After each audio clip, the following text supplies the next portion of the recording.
Hey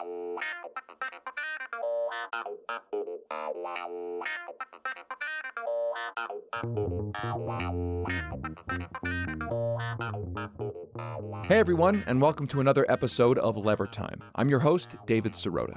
On today's show, we're going to be discussing the ongoing conflict in Israel and Gaza. Specifically, we're going to be discussing how this current iteration of this decades-long battle is being debated, protested, perceived, and in many cases, escalated by people in America and across the globe. My guest today is Shadi Hamid, who is a member of the Washington Post Editorial Board and who has been doing some incredibly important and nuanced writing on this fraught topic. For our paid subscribers, we're also always dropping bonus episodes into our Lever Premium podcast feed. Last week, we published our interview with journalist Cole Stangler about his new book, Paris is Not Dead: Surviving Hypergentrification in the City of Light. It explores how gentrification has been affecting the cultural makeup of Paris, as well as the public housing policies that have helped maintain the city's diverse working-class character.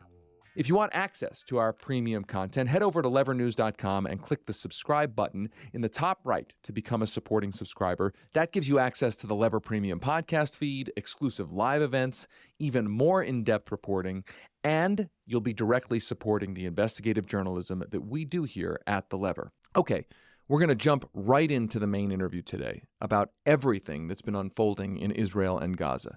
This is a conversation between myself, a Jewish person, and Shadi Hamid, an Arab, a Muslim, and a Washington Post columnist who's been doing some incredibly important writing on the subject.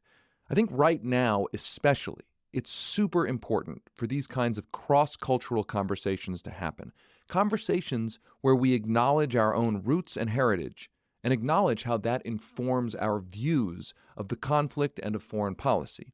And I think that while you may not agree with everything either of us said, this conversation ended up being respectful, informative, and very productive.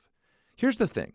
If your experience over the past 2 months has been anything like mine, discussing the ongoing crisis in Israel and Palestine has been many things: terrifying, depressing, infuriating, mournful, resentful, all of it.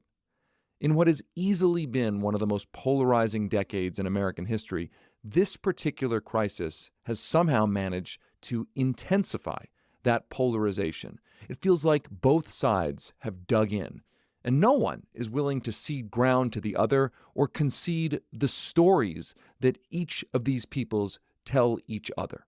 As the violence continues in Israel-Palestine, there's a rhetorical arms race around this conflict, which, in my view, doesn't help anything. But if we don't patiently dig into this issue to sift through the bullshit, nothing will get solved. That's true anywhere, from the holiday dinner table all the way to the White House. And that's why I wanted to speak with Shadi.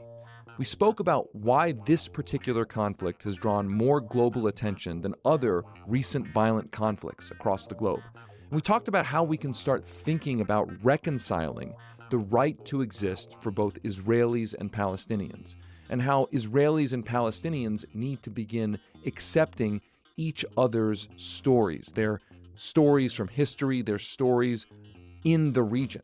We talked also about the changing politics of Israel-Palestine inside the Democratic Party and what that might mean for the 2024 election. And we discussed a practical path forward that could meaningfully address genuine grievances and finally end this horrible conflict. Hey, Shadi, how you doing? Hi, David. Good. Thanks for having me. Thank you for being here, and thanks for all the great columns that you've been doing on the Israel-Palestine issue of late. I think they are must-reads for anybody trying to understand what's happening and the politics of what's happening. I want to start with a question that I don't have a good answer to, and maybe you do. It's a question about why this particular conflict seems to draw so much of America's attention and really global attention in comparison to so many other crises. I mean, you've got the Ukraine crisis, You've got China and the Uyghurs with 2 million Muslims in essentially confined camps in China. These issues get so much less attention than the Israel-Palestine conflict. And I don't exactly know why that is. I don't have a good answer for that. And maybe you do. What is it about this that kind of captivates people's attention? Yeah, well, I think first of all, Israel is a close U.S. ally. So if we as Americans are talking and debating, there's more that we can do to influence events on the ground. What the Biden administration does really matters. The U.S. is Israel's primary military patron. So that's part of it, but that doesn't quite explain it fully. I think that Israel-Palestine in some ways is a proxy for a deeper set of issues and preoccupations.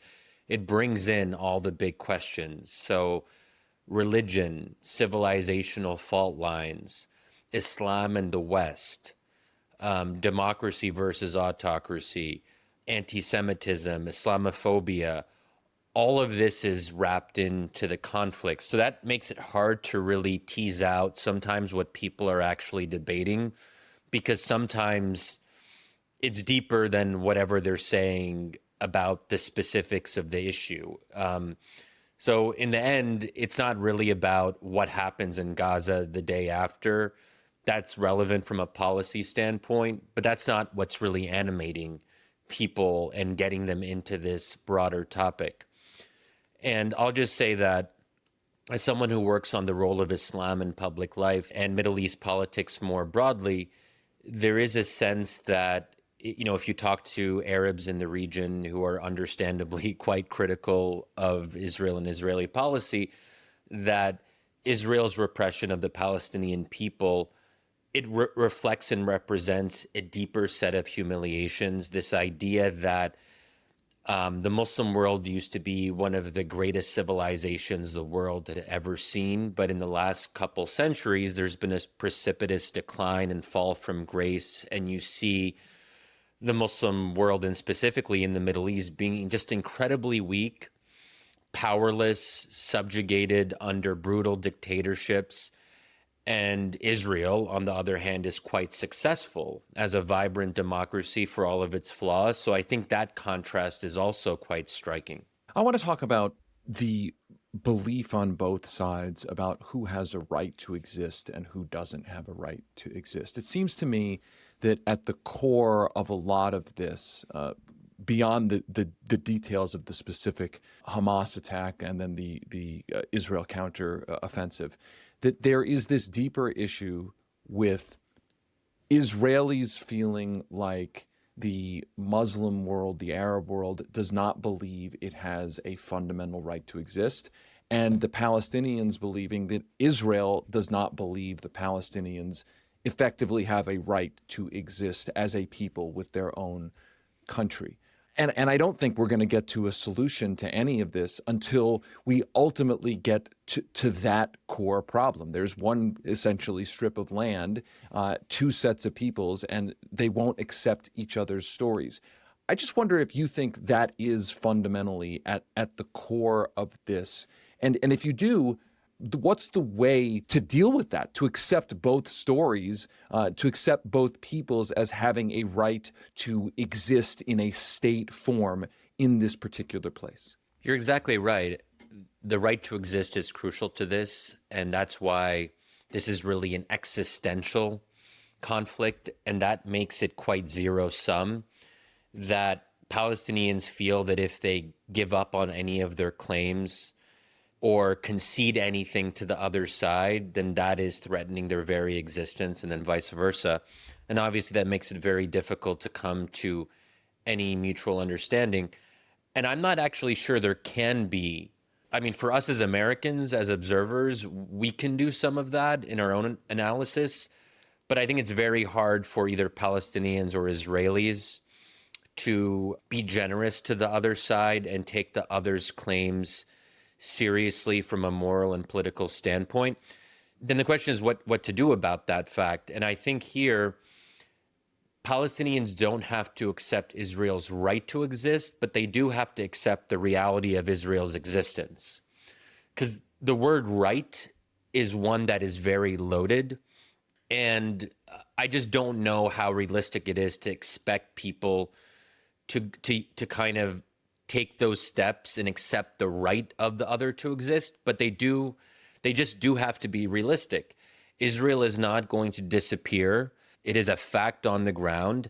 And I think Palestinians have to live within those constraints, for better or worse. And, Israelis have to accept that Palestinians aren't going anywhere, and that they're not going to just be subsumed into other Arab countries. There isn't going to be a so-called Jordanian option.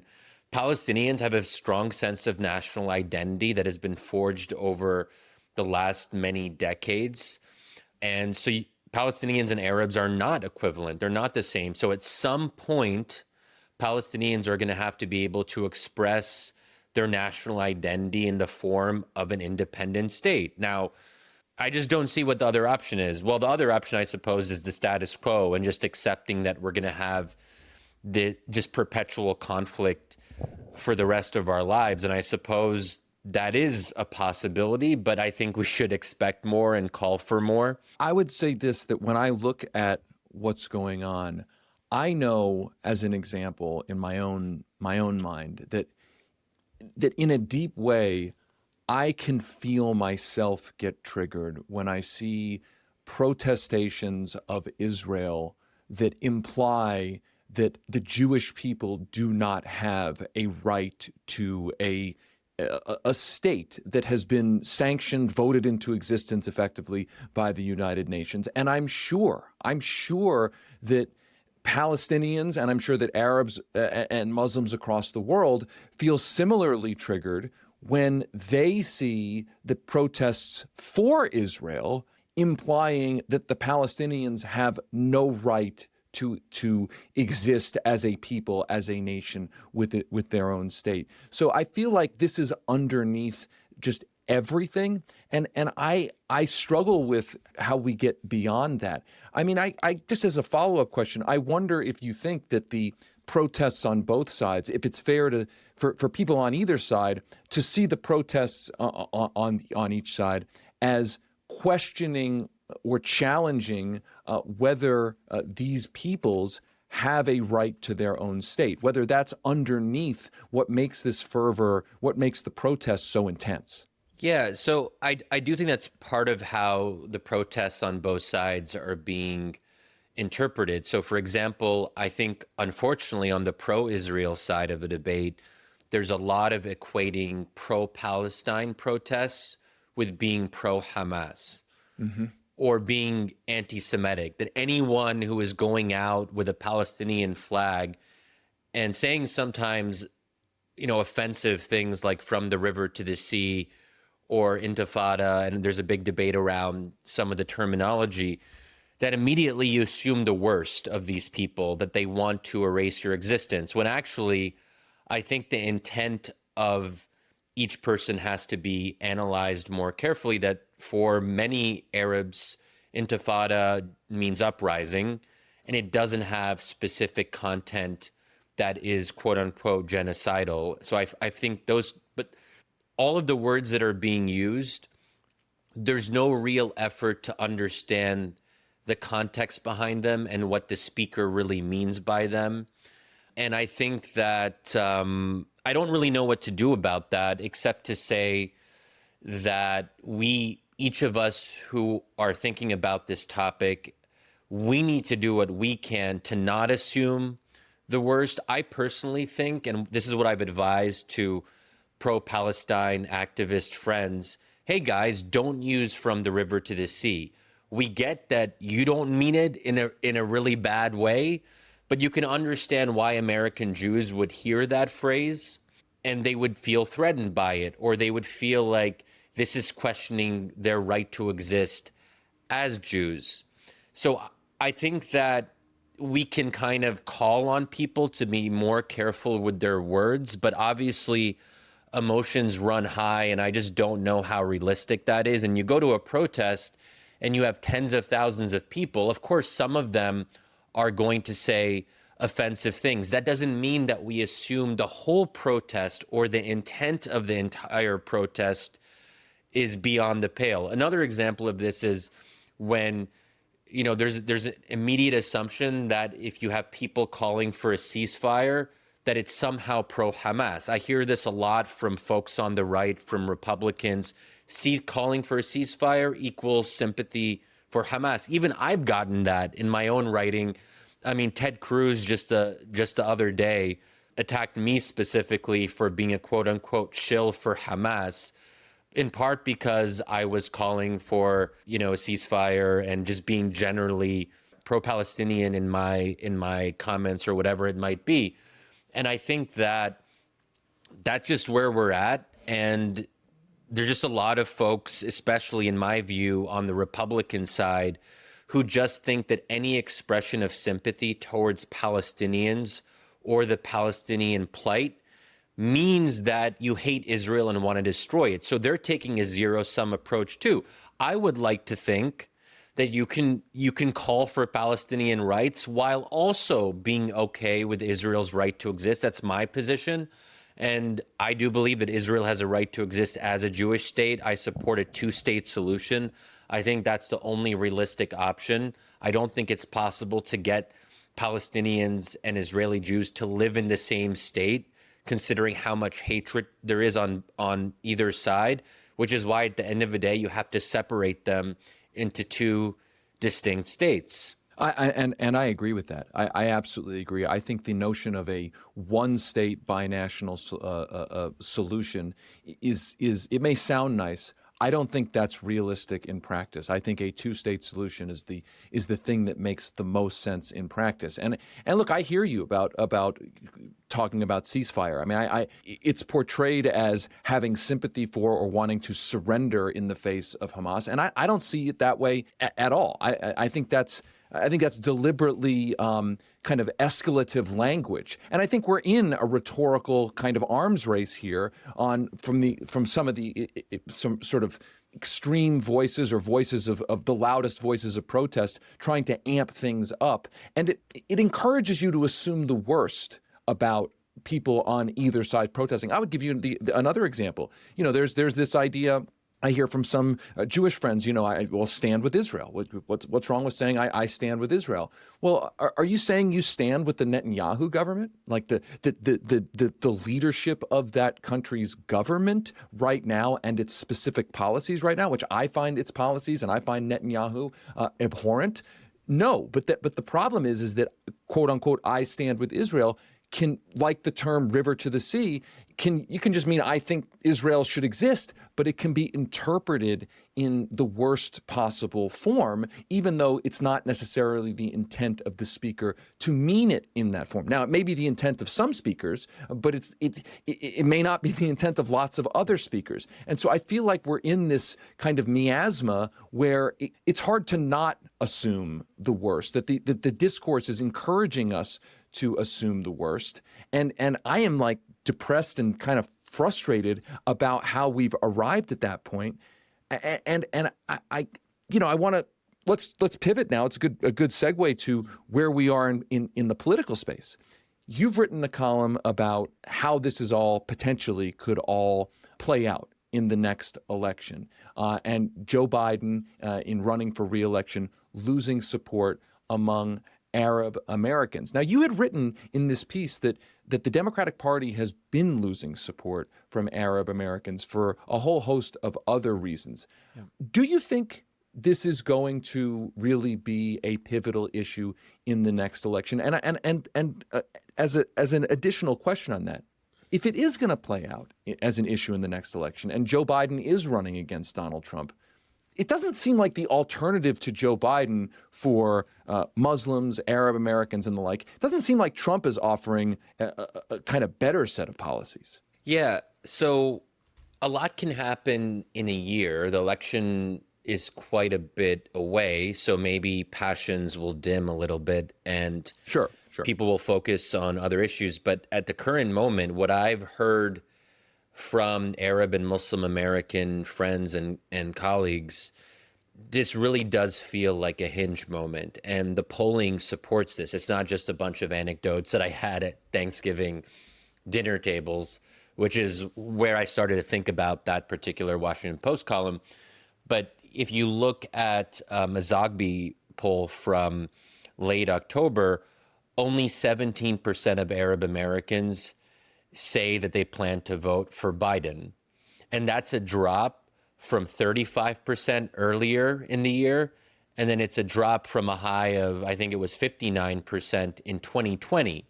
And as you said, there were other issues that Arabs had become, disillusioned with Democrats on, because Arab Americans tend to be more socially conservative. So in some of the woke stuff, and gender identity and so forth, that had become a flashpoint in the Arab American community.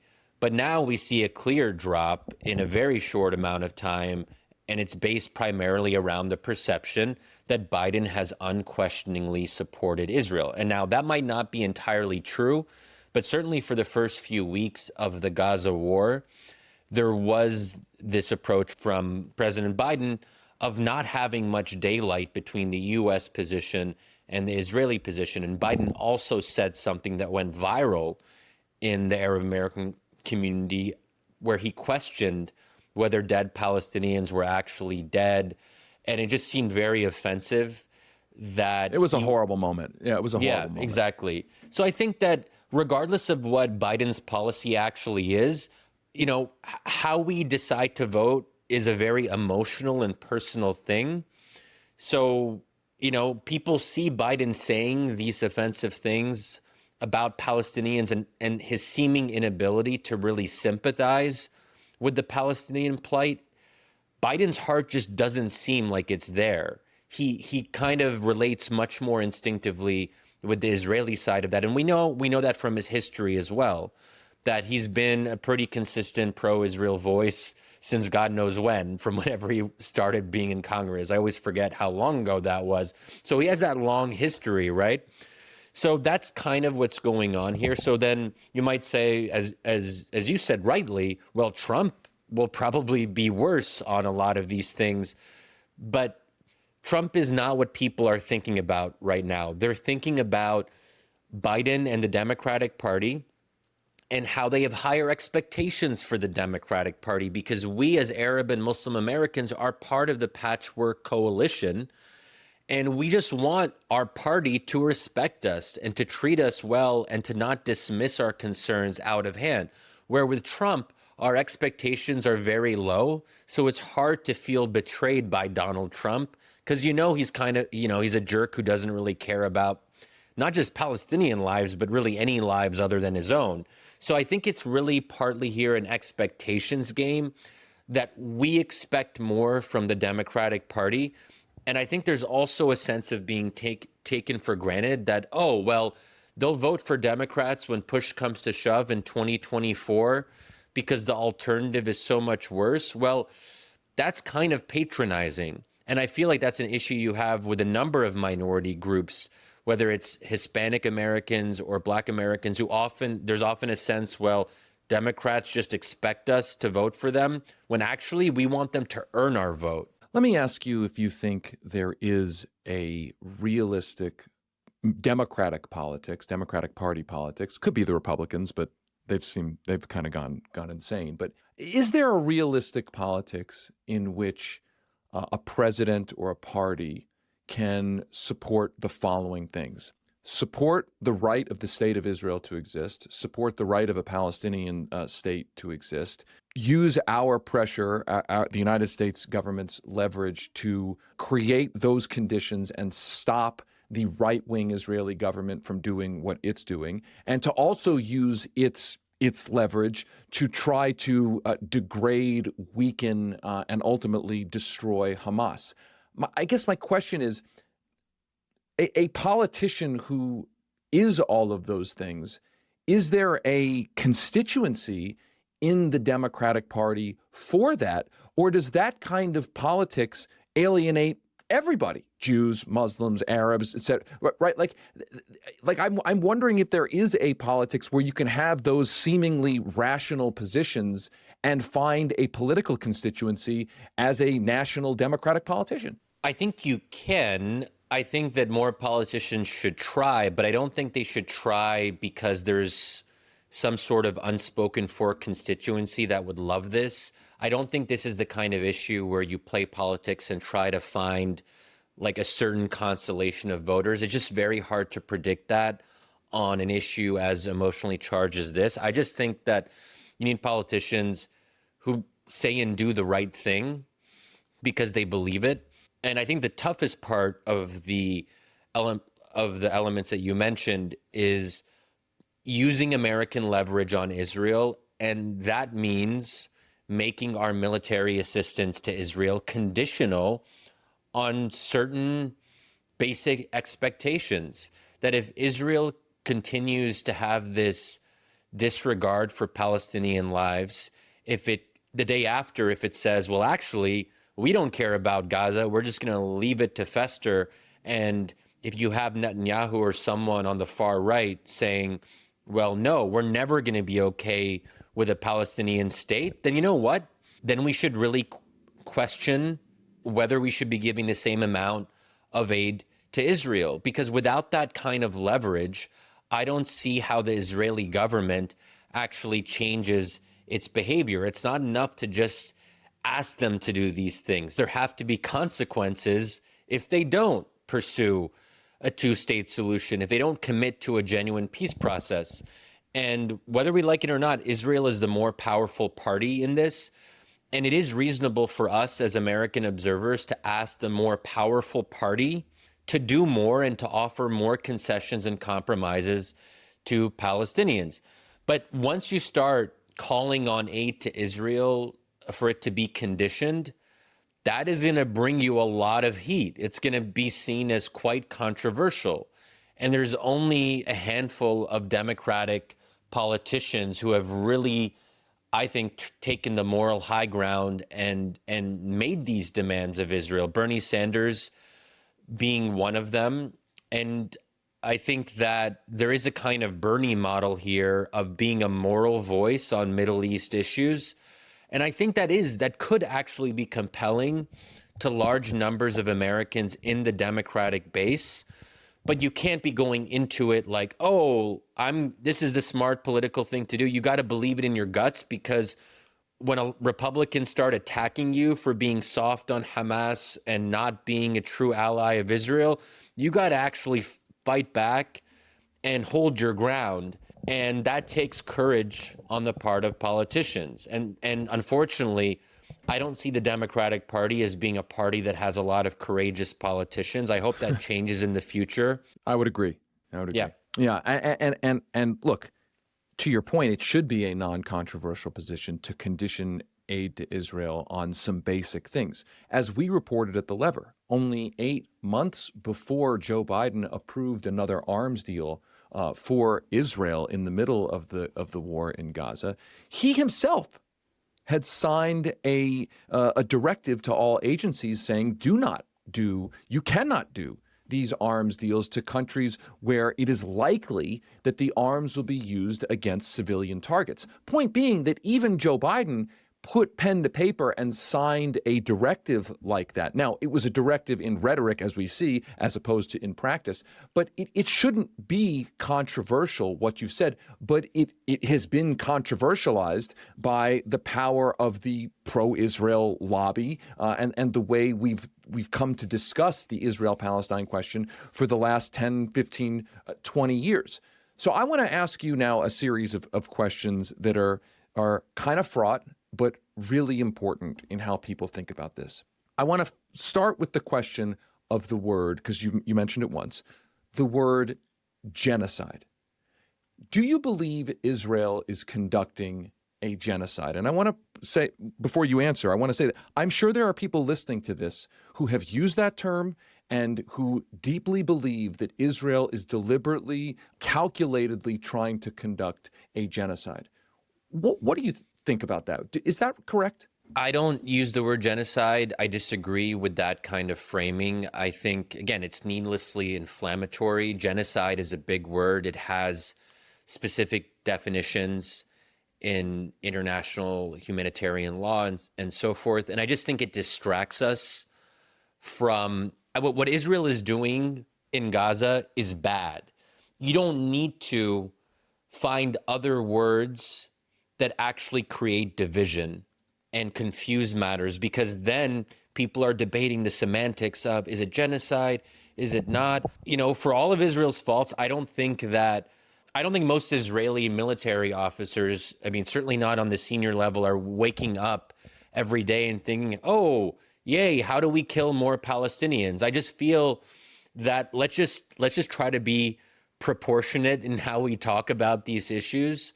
And that's the same thing I would say about using, as I mentioned earlier, from the river to the sea or global intifada. The Palestinian cause, in my view, is already just and moral on its own. You don't need to embellish it further. Let me ask the question then on the other side, the question about Hamas and the Palestinians. I think it's true that there is a fundamental difference between the Palestinians and Hamas. I think that Hamas, in many ways, is oppressing, in a lot of ways, the Palestinians. It has prevented the Palestinians as a people from securing things that it needs. But on the other side, as you have cited, there is real support for Hamas among the Palestinians.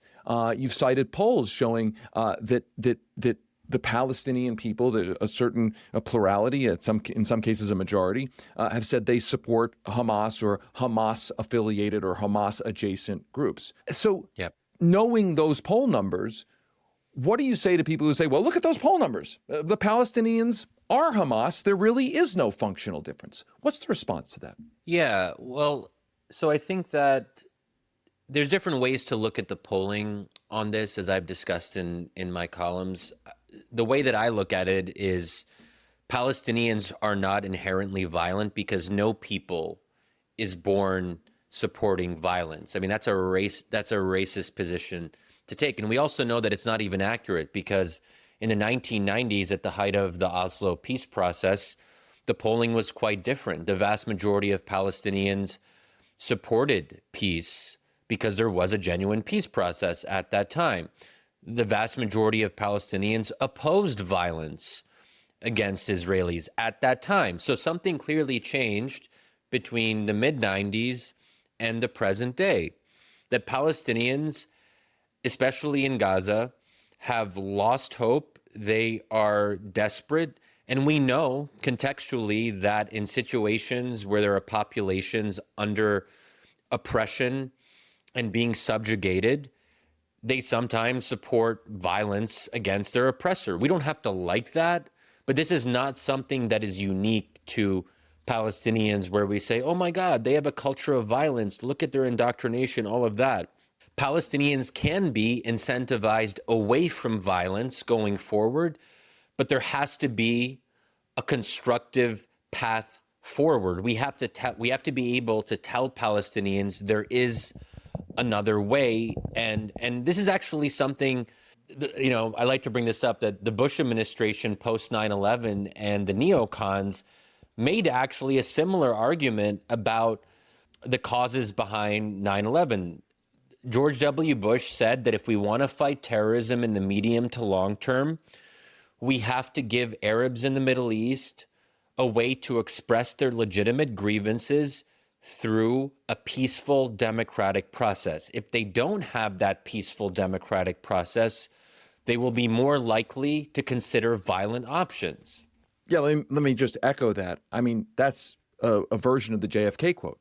Those who make peaceful revolution impossible will make violent revolution inevitable. I mean, that's the principle at work here. So, and I agree with you. The Palestinians are not inherently violent people any more than anybody else in the world is an inherently violent person or people. That's nonsense. Conditions matter. Context actually matters.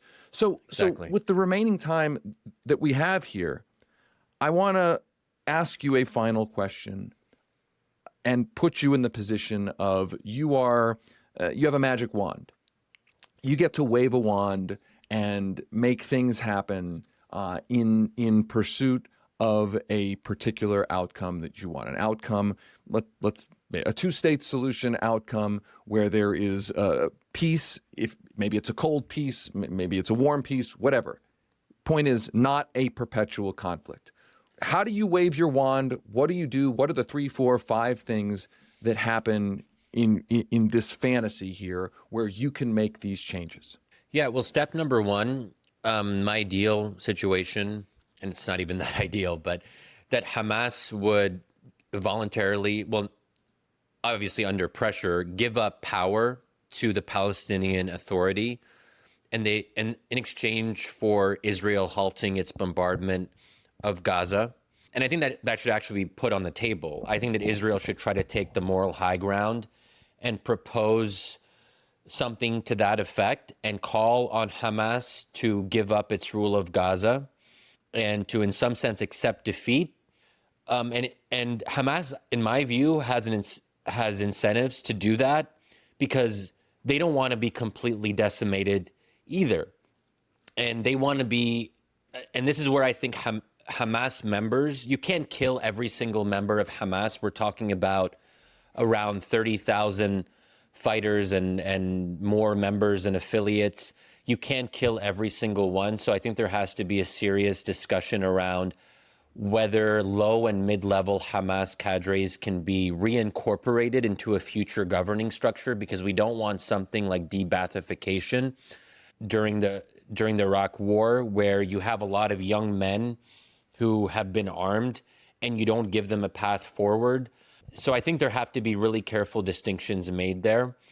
So that would be my kind of short-term preference, is that you find a way to have a more durable ceasefire. And part of that means that Hamas agrees to give up power and to halt rocket fire and obviously to release all remaining hostages. If we're talking more medium to long term, I think we actually know what a durable solution to the conflict looks like. You have a contiguous state in Gaza and the West Bank, with East Jerusalem as the capital of a future Palestinian state. That would, of course, require dismantling many of the settlements in the West Bank. So the Israeli government would have to pressure its own citizens to do that as part of a two-state solution. So obviously there's a lot of complicated specifics, including right of return. So in other words, how many Palestinians would have a right to return to Israel proper? Usually what's been talked about in the past is that you have a symbolic number, a pretty small number, that are allowed to return to Israel, but the vast majority of Palestinians who want to return would have to return to the West Bank and or Gaza. And of course, Gaza would have to be rebuilt. So we're talking about billions of dollars in order to reconstruct a territory that's been reduced to rubble. And it's really worth just underscoring that, because as many as 1.7 million of the 2.2 million Gazans have been displaced. They won't be able to return from their homes, most of them, because of a destruction from Israel's bombardment of Gaza City, which is the major city in the Gaza Strip. So these are, I think, common sense things that should probably go without saying, but they should be said, because it doesn't seem like Israel has any interest so far in thinking seriously about how Gaza can be rebuilt. But ultimately, Israel will have to accept a Palestinian state along its borders, and it will have to be contiguous, and it will have to be a real state, not just a bunch of carve-outs, a bunch of crumbs to the Palestinians, because after everything Palestinians have suffered through, they're not going to accept that. I think the Palestinians and the representatives are only going to accept a real state where they can live in dignity, and that's very important here. We're talking about a people that has been deprived of dignity for many decades now, and so any solution has to take that into account. One postscript question, and it's a more personal question. You've been following this, you've been reporting on this for a long time. I've been following it and reporting on it for a long time. I have found moments of incredible despondence and depression around this. I mean, I am Jewish. I'm a practicing Jewish person. I take my spirituality and my religion seriously. I take my heritage seriously. I have thought a long time, for my entire life, about Israel. I feel all sorts of internal conflicts about it. Certainly, I can't stand the current regime, the current government there. I wonder, have you gone through a similar set of feelings? And at the end of those feelings, do you feel more despondent than ever, hopeful, still like sort of depressed, despondent, but with a silver lining? Like, where are you? Where do you think people should be, or where are your friends and colleagues when they think about this? Yeah, well, look, I'm not going to pretend that I'm an entirely objective observer. Actually don't really believe objectivity is really a thing. I think that we come to every issue, not Agreed. just on the Middle East, with our own biases and presumptions and so forth.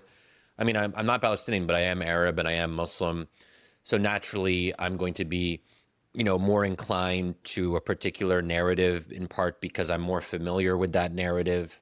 I think that the Palestinian cause is something that, if you're in any kind of Arab community, that will come up a lot, and you're going to be shaped by those conversations and discussions with friends and family and so forth. In the same way, by the way, Israel comes up in almost any gathering of Jewish family, Jewish friends, et cetera, for sure. It's the similarities here in terms of the experiences, the social experiences, and how central these issues are in those social experiences. They're so similar. I'm sorry, I didn't mean to cut you off. Exactly. No, it's a really good point, and I think it's just good to be open about that we all come at it with those kinds of personal connections. As for whether or not I'm despondent, this time, I know people say this every time, but actually I think it's accurate here. This time, this war in Gaza feels different. It feels like friendships and relationships are strained in a way that I've never seen before in the U.S. That there's certain friends that I'm just like, I'm not going to talk to them about this issue because it's just not going to be good. It's not going to be constructive, and it's going to hurt the friendship. And what's the point? Mm-hmm. So that's hard to see, because I think that we had a lot to be proud of in terms of Muslim-Jewish relations in the U.S., that we had, I think, avoided a lot of the acrimony that you see between Muslims and Jews in parts of Europe, for example, and where there is, unfortunately, considerable anti-Semitism in certain Arab communities in Europe. I think that we haven't had a lot of that, and I just worry that a lot of that is being lost in this most recent round of conflict. I think there's also, from my standpoint as someone who works on Middle East politics more broadly, it's not just about Israel-Palestine, but it's about U.S. policy towards the Middle East just sucking in a more general way. For decades, the U.S., whether it's Democrats or Republicans, has supported brutal dictatorships, whether it's Saudi Arabia, Egypt, the UAE. I mean, the list is long. Unfortunately, the U.S. did get better at supporting democracy in other regions of the world towards the end of the Cold War, in Latin America, parts of Africa and Asia, where we had supported right-wing dictatorships in a lot of these places. But as the Cold War became rounded to a close, we were able to move beyond that and I think do better in some of these parts of the world, except for the Middle East. We have not been able to, as Americans, to really align our interests and values in a way that I would have liked to see. And I think that it's created a lot of resentment and a lot of instability in the broader Middle East. The fact that the U.S. wasn't able to really support in a serious way the Arab Spring and to actually help these countries democratize. And here I have in mind Tunisia and Egypt in particular. That's a bigger and longer story.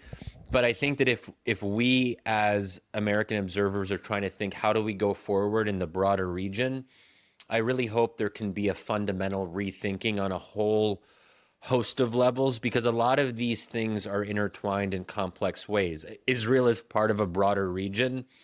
And actually, I would argue that one of the reasons that we've supported autocratic regimes in the Arab world is because we see them as more pliant and as more, quote unquote, pro-American and pro-Israel.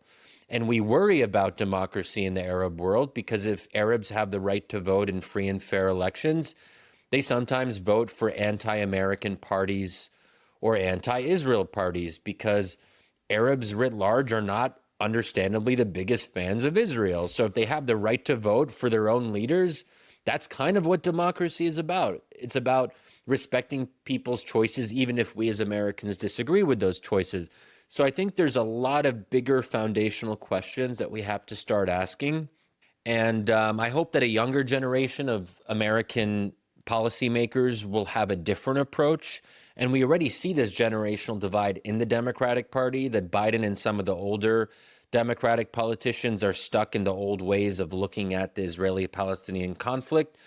But you see a lot of dissent among younger staffers in the Defense Department, in the State Department, in the White House, who have signed these open letters. There's been a handful who have resigned or have considered resigning because they just can't, from a moral perspective, be okay with how the Biden administration has approached this most recent round of fighting. So I do think that can be constructive. It does give me some hope that in 10 years and 15 years, there will be a larger number of Democrats who are young now, but hopefully will be less young in the future, who can actually bring to bear their moral commitments on this issue in a way that, does us proud as Americans, because I don't think we have been living up to our values in the region.